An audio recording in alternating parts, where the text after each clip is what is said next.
Hello everyone, मैं हूं कामरान चौधरी और आप देख रहे हैं chemistry with Kamran. Previous lecture में हम लोग आपकी क्लास 11 के चैप्टर नंबर 1 बेसिक कॉन्सेप्ट्स का क्वेश्चन नंबर 10 का पार्ट एच सॉल्व किया था, जो कि सेकंड लास्ट पार्ट था। अच्छा, आप लोगों की इन्फॉर्मेशन के लिए बता दूं कि जिन लोगों ने इस चैप्टर नंबर 1 बेसिक कॉन्सेप्ट्स के तमाम प्रीवियस लेक्चर देखने हैं तो आप चैनल पर जाएंगे, प्लेलिस्ट अवेलेबल है, प्लेलिस्ट सेक्शन में जाएंगे तो वहाँ पर आप लोगों को मिल जाएगी playlist chapter number 1 basic concepts की, जिसमें तमाम के तमाम प्रीवियस लेक्चर्स अवेलेबल हैं इस चैप्टर के। आज के लेक्चर में हम लोग क्वेश्चन नंबर 10 का आखिरी पार्ट सॉल्व करने जा रहे हैं, जो कि आई पार्ट है। क्वेश्चन देख लेते हैं क्वेश्चन क्या है, उसके बाद हम इसके सोल्यूशन पे आते हैं। अब वो कह रहा है calculate the number of potassium ions. Potassium ions आपने कैलकुलेट करने हैं। Chlorate ions ClO3 negative, number of chlorate ions find करने हैं। Chlorine atoms and oxygen atoms, chlorine atoms find out करने हैं, ऑक्सीजन एटम्स फाइंड आउट करने हैं in part H. अब क्वेश्चन ये लिखा हुआ है कि पार्ट एच में जो डाटा दे दिया गया था आपको, उस डाटा को यूज़ करते हुए आपने ये चार चीज़ें कैलकुलेट करनी है: potassium ion, chlorate ion, chlorine atoms और ऑक्सीजन एटम्स। अब इस लेक्चर को देखने से पहले मैं रिकमेंड करूंगा कि आप ज़रूर प्रीवियस लेक्चर देख लें। बहरहाल मैं अभी आपको रिमाइंड भी करवा देता हूं, ठीक है। अब इसके सोल्यूशन पे आते हैं। अब देखें, पोटाशियम क्लोरेट जो होता है ना, वो एक आयनिक कंपाउंड है।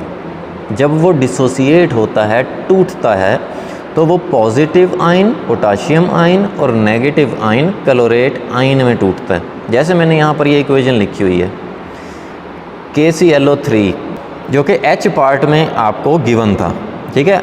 अब यहाँ पर मैंने आपके सामने ये इक्वेशन राइट की KClO3 की, कि कैसे ये डिसोसिएट होता है पोटाशियम आयन में और क्लोरेट आयन में।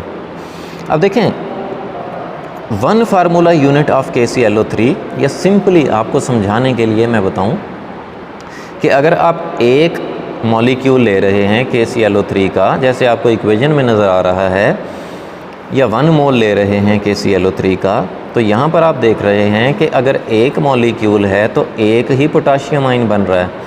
1 मोल KClO3 लेंगे तो 1 मोल ही पोटाशियम आयन बनेगा। एक फार्मूला यूनिट ऑफ KClO3 लेंगे तो एक पोटाशियम आयन बनेगा, ठीक है।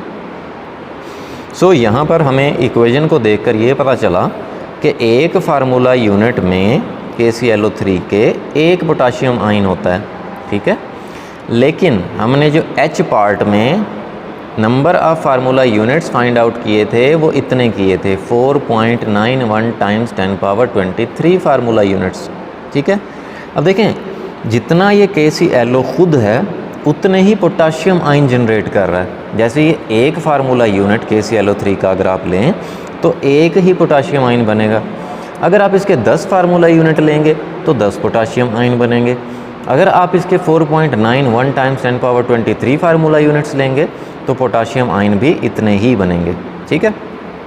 तो फाइनली आपने number of potassium ion calculate कर लिए, ठीक है। सेम टू सेम आप देखें, इसी तरह से इक्वेशन आपको ये बता रही है कि KClO3 का जब 1 मोल है या 1 मॉलिक्यूल है या एक फार्मूला यूनिट है, तो क्लोरेट आयन का भी एक ही आयन, एक ही 1 मोल क्लोरेट आयन बनेगा।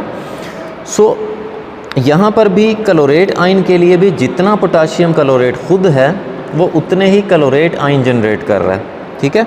कि अब एक फार्मूला यूनिट KClO3 का एक क्लोरेट आयन जनरेट करेगा, 10 फार्मूला यूनिट KClO3 के 10 क्लोरेट आयन जनरेट करेंगे। इसी तरह से इतने फार्मूला यूनिट्स इतने ही क्लोरेट आयंस जनरेट करेंगे, ठीक है। सो हमने क्लोरेट आयंस भी कैलकुलेट कर लिए। अब हम बात करते हैं क्लोरीन एटम्स की।